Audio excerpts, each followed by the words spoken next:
Bolgia 5, The Grafters. The poets move on, talking as they go, and arrive at the fifth bolgia. Here the grafters are sunk in boiling pitch and guarded by demons who tear them to pieces with claws and grappling hooks if they catch them above the surface of the pitch. The sticky pitch is symbolic of the sticky fingers of the grafters. It serves also to hide them from sight, as their sinful dealings on earth were hidden from men's eyes. The demons, too, suggest symbolic possibilities, for they are armed with grappling hooks and are forever ready to rend and tear all they can get their hands on. The poets watch a demon arrive with a grafting senator of Lucca and fling him into the pit where the demons set upon him. To protect Dante from their wrath, Virgil hides him behind some jagged rocks and goes ahead alone to negotiate with the demons. They set upon him like a pack of mastiffs, but Virgil secures a safe conduct from their leader, Malacoda. Thereupon Virgil calls Dante from hiding, and they are about to set off when they discover that the bridge across the sixth bolgia lies shattered. Malacoda tells them there is another further on and sends a squad of demons to escort them. Their adventures with the demons continue through the next canto. These two cantos may conveniently be remembered as the gargoyle cantos. If the total commedia is built like a cathedral, as so many critics have suggested, it is here certainly that Dante attaches his grotesqueries. At no other point in the commedia does Dante give such free rein to his coarsest style. Thus, talking of things which my comedy does not care to sing, we passed from one arch to the next until we stood upon its summit. There we checked our steps to study the next fosse, and the next vain lamentations of Malebolgia. Awesomely dark and desolate it was.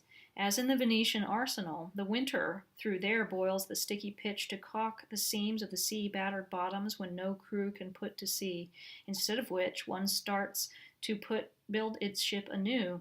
One plugs the planks which have been sprung in many foreign parts. Some hammer at a mast, some at a rib, some make new oars, some braid and coil new lines. One patches up the mainsail, one the jib. So, but by art divine and not by fire, a viscid pitch boiled in the fosse below and coated all the bank with gluey mire. I saw the pitch, but I saw nothing in it except the enormous bubbles of its boiling, which swelled and sank like breathing through all the pit.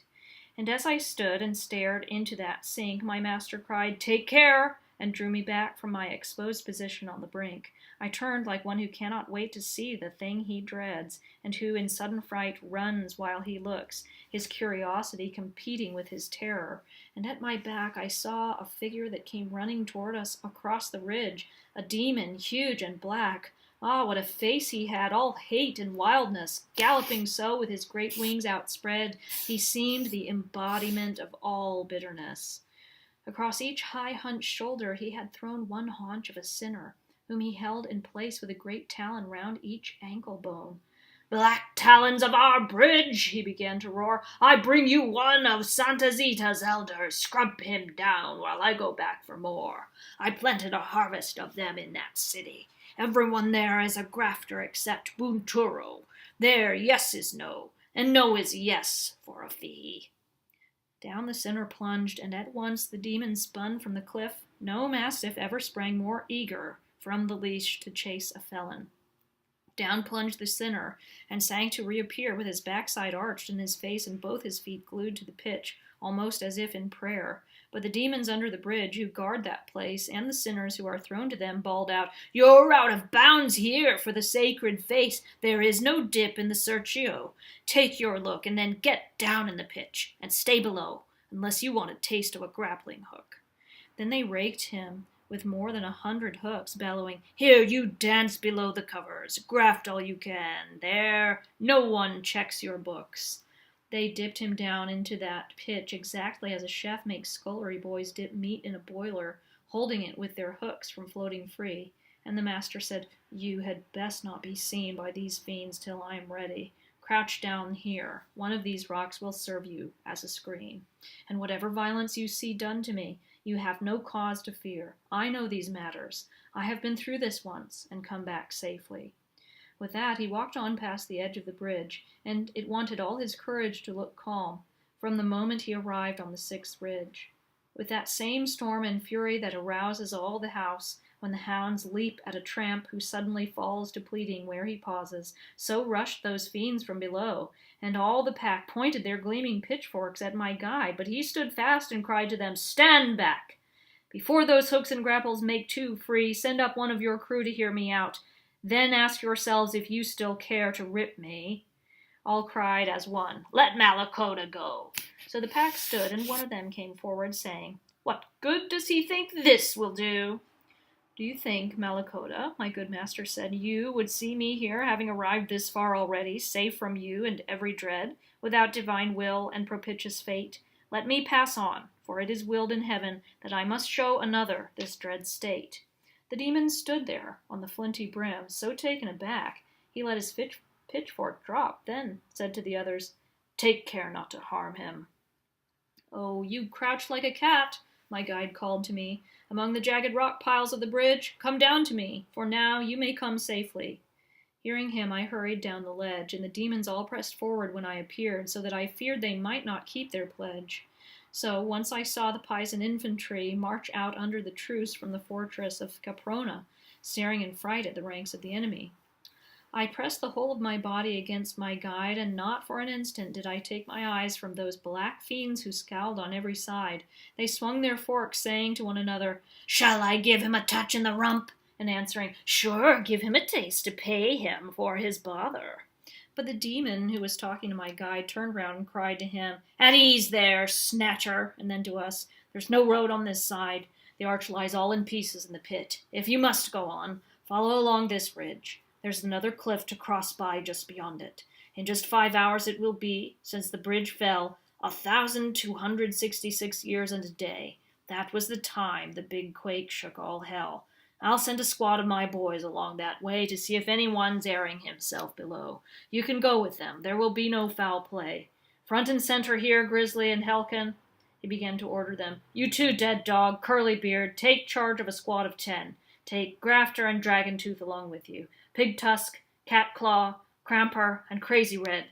Keep a sharp lookout on the boiling glue as you move along, and see that these gentlemen are not molested until they reach the crag where they can find a way across the den." "In the name of heaven, master," I cried, "what sort of guides are these? Let us go on alone if you know the way. Who can trust such an escort? If you are as wary as you used to be, you surely see them grind their teeth at us, and knot their beetled brows so threateningly." And he, "I do not like this fear in you. Let them gnash and knot as they please. They menace only the sticky wretches simmering in that stew." They turned along the left bank in a line, but before they started, all of them together had stuck their pointed tongues out as a sign to their captain that they wished permission to pass, and he had made a trumpet of his ass. Notes. A general note on Dante's treatment of the grafters and their guards in this canto and the next. Dante has been called the master of the disgusting, with the stress at times on the mastery and at times on the disgust. The occasional coarseness of details in other cantos, especially in cantos 18 and 28, has offended certain delicate readers. It is worth pointing out that the mention of bodily function is likely to be more shocking in a Protestant than in a Catholic culture. It has often seemed to me that the offensive language of Protestantism is obscenity. The offensive language of Catholicism is profanity or blasphemy. One offends on a scale of unmentionable words for bodily function, the other on a scale of disrespect for the sacred. Dante places the blasphemous in hell as the worst of the violent against God and his works, but he has no category for punishing those who use four-letter words.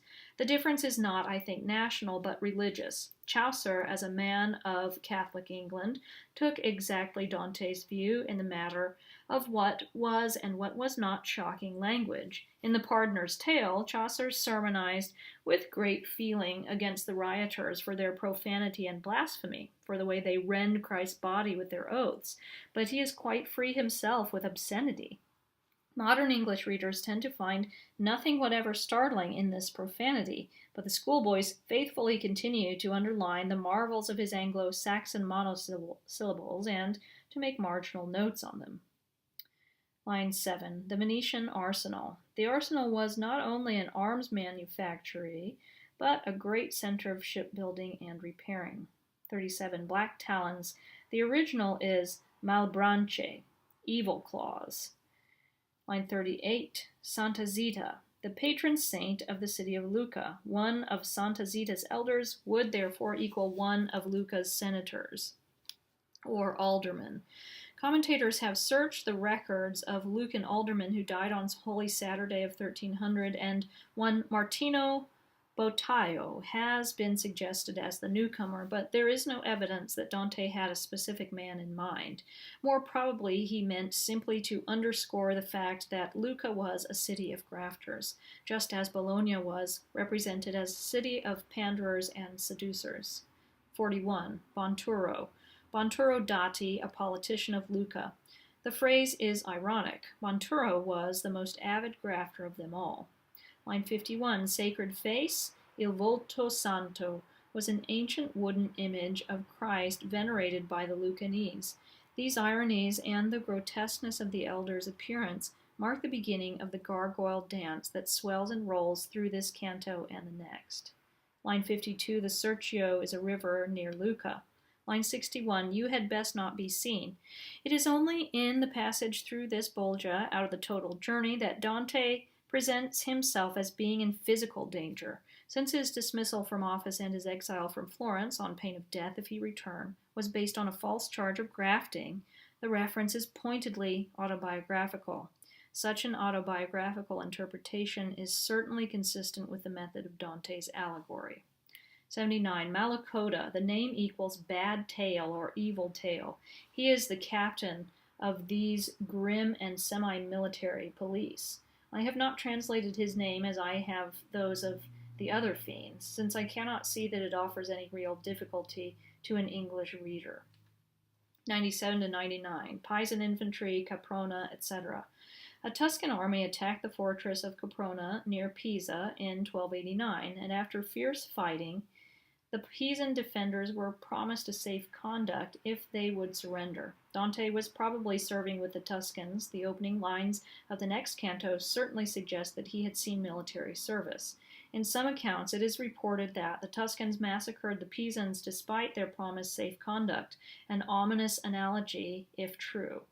In any case, the emerging Pisans would be sufficiently familiar with the treacheries of Italian politics to feel profoundly uneasy at being surrounded by their enemies under such conditions. 110 to 111, if you must go on, etc. Malacoda is lying, as the poets will discover. All the bridges across the sixth bolgia have fallen as a result of the earthquake that shook hell at the death of Christ. The great rock fall between the sixth and seventh circle was caused by the same shock as was the ruin at the entrance to the second circle. 112 to 114. In just 5 hours, 1,266 years and a day. Christ died on Holy Friday of the year 34, and it is now Holy Saturday of the year 1300, 5 hours before the hour of his death.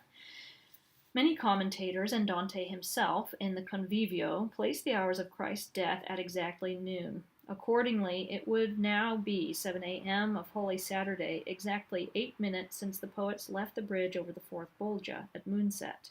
In the Gospels of Matthew, Mark, and Luke, however, the hour of Christ's death is precisely stated as 3 p.m.